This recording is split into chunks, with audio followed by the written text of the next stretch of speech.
What's up, guys? Welcome to Under the Arch Sports. I'm Eric Hobbs. Today we are talking about Mikai Gbayor coming to Mizzou out of the transfer portal from Nebraska. Before we begin, I need you to do me a favor and subscribe to our YouTube channel and find us on Facebook, Instagram, X, and Spotify. All right, so Mikai Gbayor coming to Mizzou, linebacker, 6'2", 230 pounds, former Cornhusker, originally from New Jersey. He was rated as a three-star universally as a portal guy. He's rated as the number two linebacker in the entire transfer portal. That's 24/7 Sports. So anybody trying to upgrade the linebacker position, this would have been one of your top guys to target, and Mizzou got him. So we'll see what comes of it. But as far as top guys available, this is pretty much it. He's coming into his final year of eligibility, and in 2024, he had 49 tackles. He had a sack. He had a couple of pass deflections, I believe three. As far as the other visits and schools and all that, it's not always clear with portal guys. Some of these guys just keep it quiet. Sometimes it's just happening almost on the fly. But we know that Arizona, Florida State, Louisville, Miami, South Carolina, and USC had some kind of contact at least. He visited Miami right before committing to Mizzou. So he visited Mizzou, visited Miami, and said, "Nope, I choose Tigers." There may be more, we just don't know, and that's just the nature of the portal. When you look at his game, his film, all right, the first thing that I noticed was how much I liked his vision. He keeps his eyes, you know, in the backfield where the ball is. He's not gonna, he's not gonna bite on a bad fake. Everybody's gonna fall for a really good fake every now and again, but his vision is good. He finds the ball and he goes after it. That it sounds simple. It's not as simple as it sounds. Linebackers critical. Once he finds the ball, he gets after it quickly. He's got good athleticism. He's got good speed, and his pursuit. Yeah, he can has the motor to be able to pursue guys, even if he is not just on a straight line for a quick tackle. If it's a slow developing play, or if he is lined up on opposite the play direction, he can still go get the ball carrier. So that's good to see. He lines up in a variety of places. Nebraska had him lining up a lot, kind of off the left D end. Sometimes it'd be with a three-man front, and he'd be lined up almost like a D end on the left side in a 2-point stance. You also would see him, lined up against a tight end or somebody when there's a bunch of receivers in pass coverage. The point is, he's got the versatility that he's not just a guy you just kind of plant right in the middle like a traditional middle backer.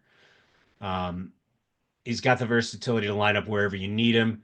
With Missouri running more of a 4-2-5 scheme defensively, that's important because two linebackers, there's going to be times where depending on what the offense audibles into or whatever, their pre-snap read suggests defense may adjust. Having that guy who has that versatility is always helpful.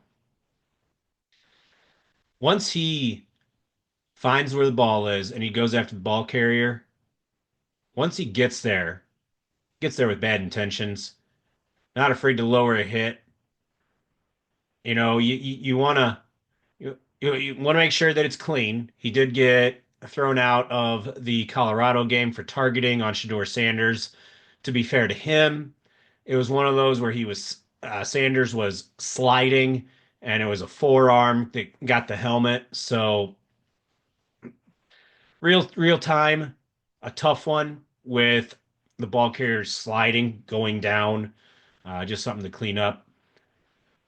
For Missouri, you have a veteran linebacker coming into the fray, and that's important for Missouri. He's the third overall transfer coming in, second defender, first linebacker. And as I said, this is a position of need. Mizzou loses three linebackers. All right. And yeah, you have a strong kind of core, guys like Nick Rodriguez that people are excited about. At the same time, you don't always have a warm fuzzy turning the linebacker spot. A lot of times that's the captain of the defense over to it. You know, turn it over to a true sophomore. Not necessarily what you want to do. Not saying Rodriguez can't do it, but having that veteran presence like Gbayor here, that's helpful. Not to mention the guy's talented. He's a good player. I think this is a really nice pickup for Missouri. It is a position in need.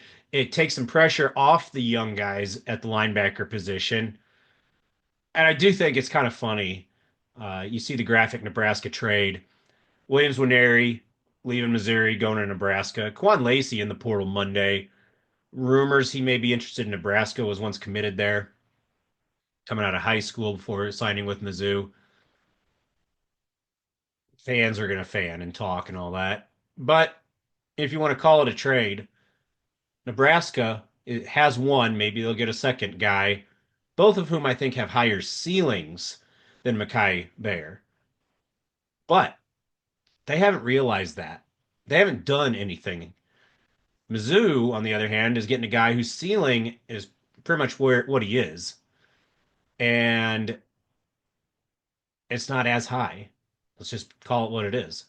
But he's proven to be a solid player already. Missouri has no reason to think that this is going to be a bust. Missouri has a solid linebacker, and it's fair to expect that because he's done it.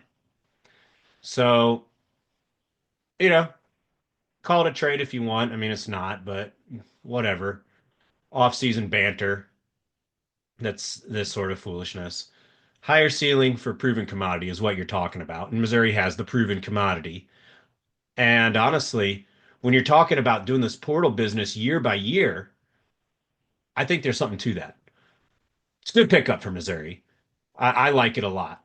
I think it's a steady pickup, not a spectacular guy, but a guy that I think next November you're going to look up and man, this dude was a big part of this defense. That's all I've got, guys. We'll keep the portal coverage going. We're going to talk some Blues hockey. We're going to talk about the Cardinals, Mizzou basketball, everything else going on in the world of St. Louis sports. Thank you all for watching.